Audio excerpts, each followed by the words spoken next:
Hi everyone, this is Dr. Onaza and I'm a physiotherapist, educator and creator. And today we are going to talk about salaries of physiotherapists and what factors can actually affect it.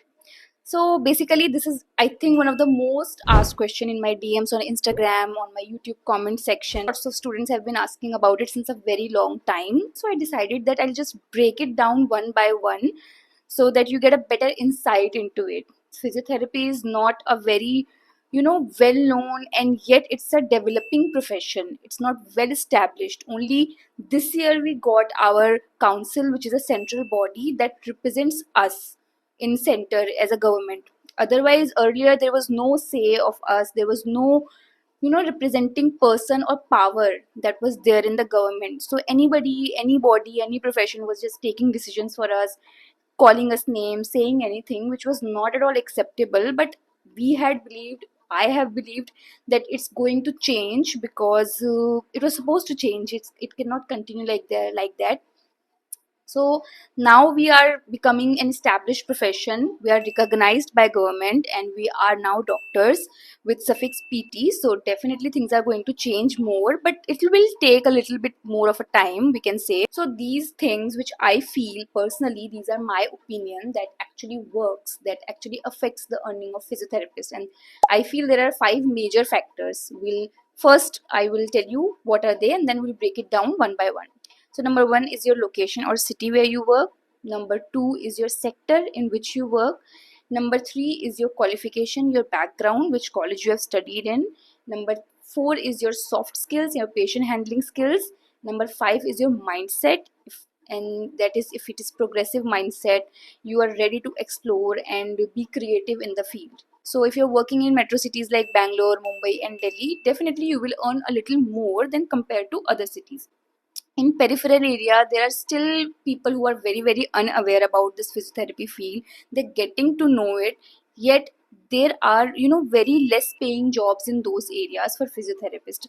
There is no doubt about it. We surely think, we hope that in future it will change, but for now it depends on the location where you are working, how much you can charge to the patient. And even within the city you have to take care of the area where you are practicing.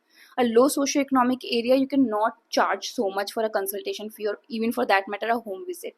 You have to locate and you have to see where you're practicing, and that's how you're supposed to charge for your visits and your consultation. All right, so definitely that plays a key role when it comes to your earning, that is your location or city where you're practicing. Then comes your sector. Definitely private hospitals are lower paying as compared to the government ones, and if you are in a home care, then too it is a gold mine, I would say, because I have worked as a home care physiotherapist for over like 4 or 5 years. I started in my internship and then my masters and 2 years of my job. So almost 4 and 5 years I've worked, and I know how much money you can actually make in a month as a home care physiotherapist. For that matter, even in a day and in a week. Alright, so I didn't work as a full-time home care, but part-time only, yet I was earning more as compared to my full-time job in home care. So yes, it depends upon that also. Then comes your own clinic. If you have opened your own clinic, you're practicing independently in your clinic, then definitely your location of the clinic, how you are marketing it, how you are treating it, how you have developed the clinic and patient base, you can literally earn like there is no limit. Okay, the patient flow, how you are seeing everything, the services you are providing, you can literally earn like anything, like 2 lakhs, 2.5 lakhs, 3 lakhs. There are clinics who are earning even more per month by practicing in their own clinic. Then comes your number three, which is from where you have done your graduation and if you are specialist or not. So basically what happens is, if you are doing it from a very small college with lesser exposure to the patient, poor infrastructure and not well qualified faculties, then definitely you won't be able to learn so much. All right, and if you will not clear your skills and basics in graduations, that is BPT or MPT, then it will become very difficult for you to practice as a professional otherwise. Okay, so choosing the college in which you take the admission and then practicing and then working on your skills, your knowledge, studying, clearing the concepts, working on your basics, that all will actually form a very strong foundation for you to practice later on and earn more when you work as a professional. So you definitely have to choose rightly from the beginning. And even if it's a small college, you can still choose to work on your theory at least, so that when there is exposure of patients you can get practice. All right, so there is a lot of the things that I did not study in college. Okay, I was not known about it, and I have developed practice and learned in my job.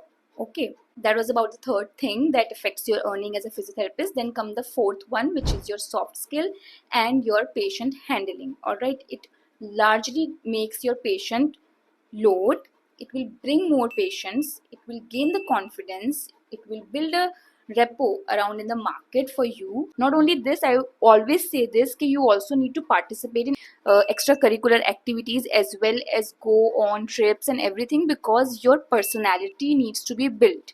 You need to have a good confident personality, your communication skills needs to be better. All right, you need to work on your dressing, your professionalisms as well, and how you actually look and maintain your posture. Just imagine that you're a physiotherapist and you are standing in front of the patient all slouched like that, how what image it will give to the patient. And if you won't be able to communicate what you want to say to the patient, then there is no point, you will not gain the confidence, and once that is lost, then there is no way the patient will trust you with their life. To be honest, that's the reality of it. Okay, that is very very important for you to work as a physiotherapist and earn money as a physiotherapist. Then comes the last thing, which is very important, very key thing that I believe is your mindset, in which comes, if you believe in yourself. Okay, if you feel from the starting that there is some fault in the field, okay, there are people who are not doing well and physios earn less and blah blah blah blah stuff like that, then you will have that in the back of your mind always. And even if you want to, at times your subconscious won't allow you to explore so much. You need to believe in yourself that okay, I have chosen this field, now I'm going to continue with it, and I have to work towards becoming a better physiotherapist, better professional, better practitioner. To become all of it, you need to have that progressive mindset first. Secondly, you constantly need to update yourself. You cannot practice the things that were taught to you 10 years back in the college in the era where things have drastically changed. That is one key thing that nobody can actually avoid and ignore. I actually have, learned so much during my 5 years of practice than I had learned in my masters and bachelors. So many things have changed. There are things that I did not even know exist until I got into practice.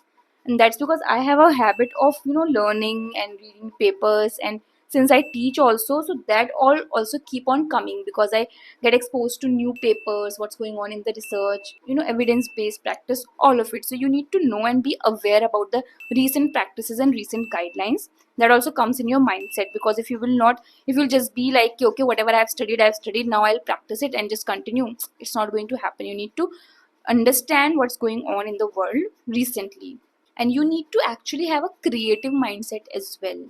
Look for multiple things. Okay, be creative with your protocols, with your assessments, with your tools, play with them, talk with the patients, ask their consent. Okay, and actually respect their choices as well, not thopo your protocols on the patients. That won't help actually. All right, so in mindset only all these things comes, how you are progressing yourself, creating new things for yourself, and becoming aware with the recent practices and guidelines, because you have chosen a field which actually you cannot avoid reading and knowing things. Okay, it's a healthcare field. Human bodies are constantly changing. If you had chosen a field in healthcare, you cannot skip the reading part your entire life. That you need to understand. You cannot just be done with your degree and just be over with it. So definitely, I hope this thing helped you. And there are physiotherapists, multiple names, multiple personalities, and they are actually earning so well. They are the inspiration for us. So you cannot say that there's fault in the field and you cannot earn well becoming a physiotherapist. There are examples and there are so many of them. So definitely work on these things, and if any other thing you feel is very very important which affects your income as a physiotherapist, then drop in the comment section, and like, share and subscribe to my channel, and don't forget to press the bell icon so you never miss a video from cardiopulmonary rehab.